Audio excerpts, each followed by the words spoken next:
En la presentación previa, vimos aquellas respuestas rápidas que ocurren en las plantas que permiten ajustes en la fotosíntesis frente a variaciones en el ambiente lumínico, por ejemplo, en la cantidad de luz según la hora del día, o en cantidad y calidad de luz asociados con la proyección de sombras por hojas u otros objetos del entorno.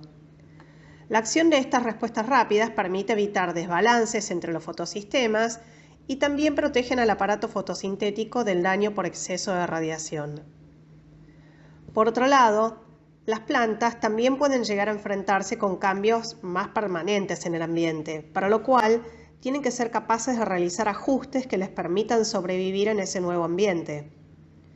El conjunto de cambios moleculares, fisiológicos y morfológicos que se producen frente a un cambio persistente en el ambiente es lo que llamamos aclimatación.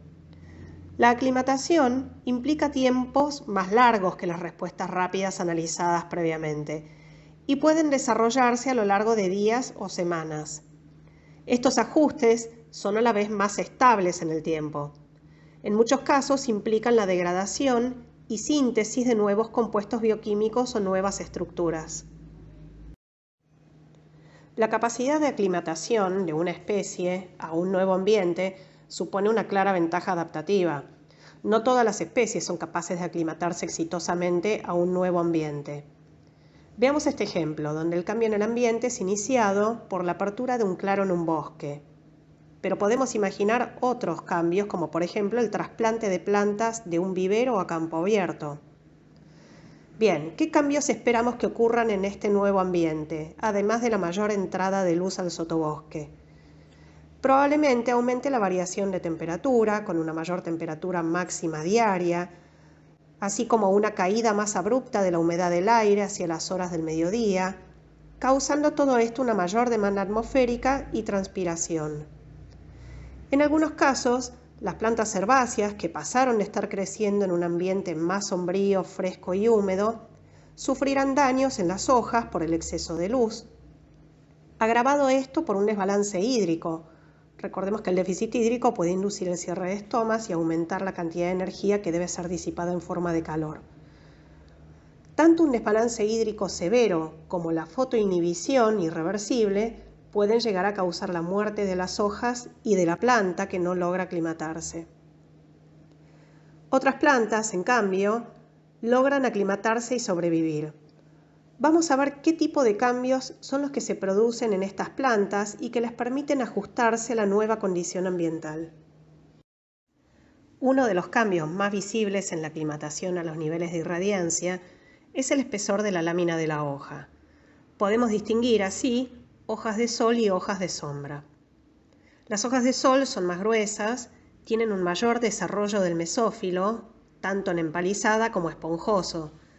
La forma de las células en las diferentes capas de la hoja optimizan también la conducción de luz incidente hacia las capas más profundas dentro de la hoja, permitiendo que todas las células del mesófilo reciban luz suficiente como para tener un intercambio neto de carbono positivo. Esto solo es posible si la luz incidente es alta. Si la luz fuese limitante, parte del mesófilo estaría teniendo valores de intercambio neto de carbono negativos. Por otro lado, en condiciones de baja irradiancia, se producen hojas más delgadas, hojas de sombra, que minimizan la cantidad de capas de células que están limitadas por luz y con valores de intercambio neto negativos. De acuerdo con el mayor espesor de las hojas de sol, comparado con las hojas de sombra, encontramos en las hojas de sol una mayor cantidad de biomasa por unidad de área. Esta relación entre biomasa por superficie de hoja vemos que aumenta con la cantidad de luz que reciben las plantas, tanto para coníferas como angiospermas, a pesar de que tienen una anatomía foliar muy distinta. Este aumento en el espesor de las hojas, sin embargo, se ve para un rango de valores de radiación que son limitantes para la fotosíntesis, mientras que para valores de radiación saturantes no hay aumentos posteriores en el espesor de las hojas. Esto se debería a que en este rango la fotosíntesis ya estaría limitada por dióxido de carbono o saturada por luz. La difusión del dióxido de carbono hacia las capas más internas de la hoja, que ocurre desde la periferia de las hojas, se volvería cada vez más limitante para la fijación de carbono con aumentos en el espesor. La aclimatación de las hojas a los niveles de irradiancia también conlleva cambios a nivel bioquímico, por ejemplo, en los niveles de rubisco. En este trabajo se cultivaron plantas de Arabidopsis en 5 niveles de irradiancia. Podemos ver que el contenido de rubisco varió en forma discontinua a lo largo del rango de radiación y se distinguen 3 fases en esta respuesta. Los niveles de rubisco aumentan con la luz en el rango de bajas y también de altas irradiancias, pero no responde dentro del rango de valores de radiación intermedios. La fotosíntesis máxima para estas plantas también mostró un patrón muy similar al que vemos para rubisco. Esta respuesta discontinua revela la existencia de mecanismos diferentes detrás de la aclimatación del aparato fotosintético a las bajas y a las altas irradiancias. La densidad de estomas aumenta también como parte de la respuesta de aclimatación a mayores irradiancias, y esta respuesta se puede ver para los estomas ubicados en ambas caras de la hoja, aunque la densidad de estomas suele ser mucho mayor en la cara de abajo, y esta diferencia se acentúa con la mayor irradiancia. En hojas aclimatadas al sol, que tienen mayor espesor, se reduce la relación superficie-volumen. La mayor densidad de estomas en estas hojas permite un mayor ingreso de CO2 que de otra forma se volvería limitante para la fotosíntesis en las partes más internas del mesófilo. El ambiente lumínico también produce cambios en la composición de los fotosistemas, por ejemplo en la cantidad de clorofila en los complejos antena, que tienen una mezcla de clorofila A y B, con respecto a los centros de reacción, donde predomina la clorofila A. En este trabajo se cultivaron plantas de arroz en 2 condiciones de irradiancia, bajas y altas. Una vez finalizada la expansión de una hoja, se midió el contenido de clorofila A y B durante varios días. Lo que se grafica es la relación entre ambas clorofilas. Un tercer tratamiento consistió en transferir plantas creciendo en un ambiente de baja luz a la condición de alta radiación, y se evaluaron los niveles de clorofila A y B también en estas hojas. Lo primero que vemos es que las plantas cultivadas a mayor irradiancia tuvieron mayor relación clorofila A-B, reflejando que hay una reducción del tamaño del complejo antena asociado a cada centro de reacción. Esto evita canalizar demasiada energía en el centro de reacción. Por el contrario, en baja irradiancia aumenta la proporción de clorofila en el complejo antena, por eso cae la relación entre clorofila A y B, favoreciendo la captación de luz en un ambiente en que este factor es limitante. Finalmente, vemos que estos cambios en los fotosistemas son posibles aún después de finalizada la expansión foliar. En el caso de las plantas que fueron cultivadas con baja luz y luego fueron transferidas a alta irradiancia, vemos que la relación clorofila A y B aumentó hasta igualarse a la observada en las plantas que estuvieron siempre expuestas a alta radiación. Esto muestra que aún en las hojas ya expandidas pueden darse algunas respuestas de aclimatación, como esta, aunque claramente son más limitadas que en una hoja en crecimiento. Si comparamos esta respuesta con el ajuste de la densidad de estomas comentado previamente, debido a que la diferenciación de estomas ocurre durante la expansión foliar, ya no pueden ocurrir cambios una vez terminada la expansión. Otro cambio importante que se puede observar como parte de la aclimatación a la irradiancia es en la cantidad relativa de los fotosistemas 1 y 2. Recordemos que los fotosistemas 1 y 2 absorben luz de 700 y 680 nanómetros respectivamente, y que la cantidad relativa de ambas longitudes de onda varía a la sombra con respecto a la luz solar plena. A la sombra aumenta la proporción de luz de 700 nanómetros, esto es rojo lejano, quedando este fotosistema más activo que el fotosistema 2, que recibe menos luz de 680 nanómetros.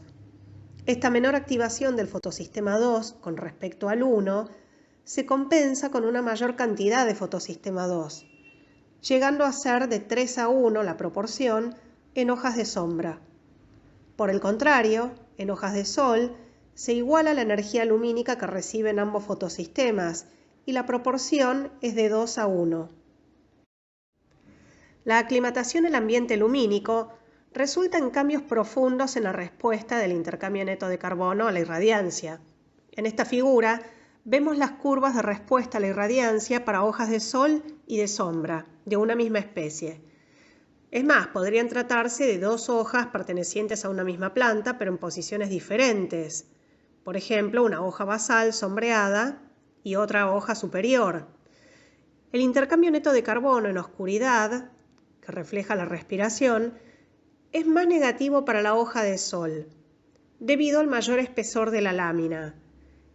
Esto a su vez produce un aumento del punto de compensación lumínico en la hoja de sol, debido a la mayor carga respiratoria en esta hoja.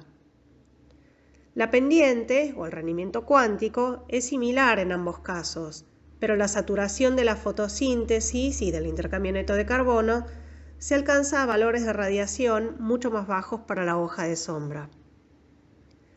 Cuando la radiación es alta, la hoja de sol alcanza valores de intercambio neto de carbono máximos mucho mayores que la hoja de sombra, reflejando la mayor capacidad fotosintética de estas hojas de sol cuando todas las capas de las células del mesófilo están saturadas de luz.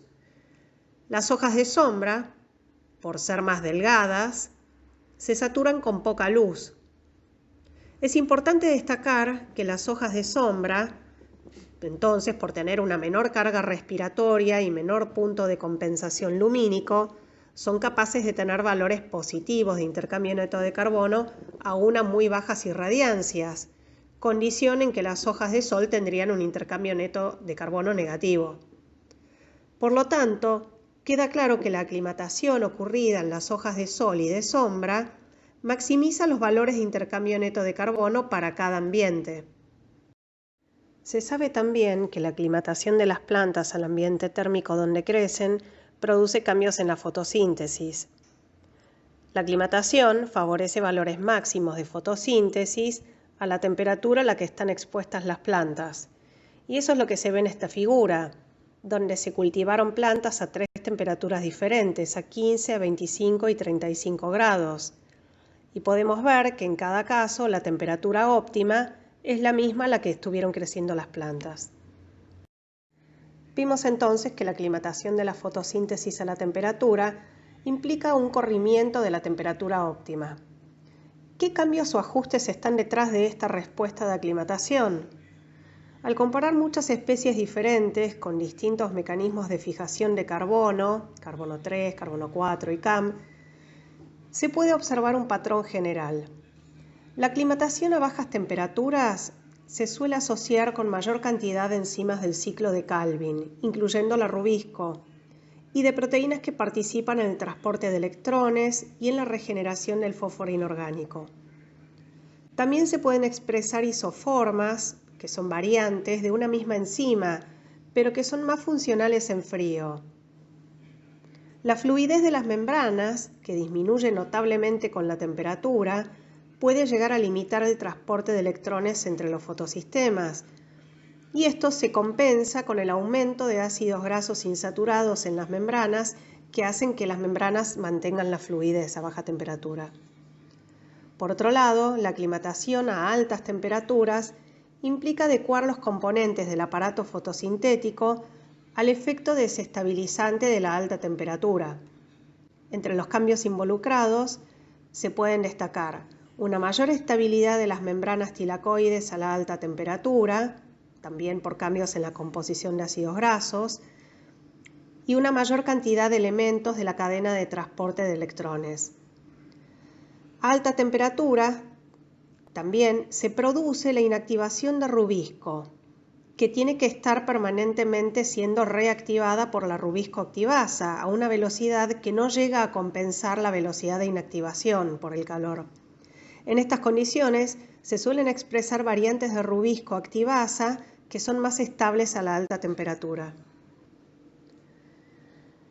Finalmente, las altas temperaturas también hacen que muchas proteínas se plieguen mal o se vuelvan inestables y esto afecta su función. Las proteínas con función chaperona ayudan en el plegamiento de otras proteínas. Las chaperonas suelen estar aumentadas en plantas aclimatadas a la alta temperatura. Junto con otras proteínas, llamadas proteínas de estrés térmico o heat shock proteins en inglés, también tienen una función protectora de las proteínas y de las membranas a altas temperaturas. En esta figura se puede ver cómo influye la temperatura en los niveles de las enzimas del ciclo de Calvin.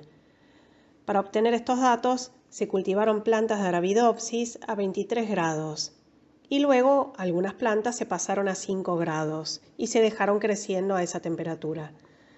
Las barritas blancas muestran los datos obtenidos para hojas de plantas a 23 grados.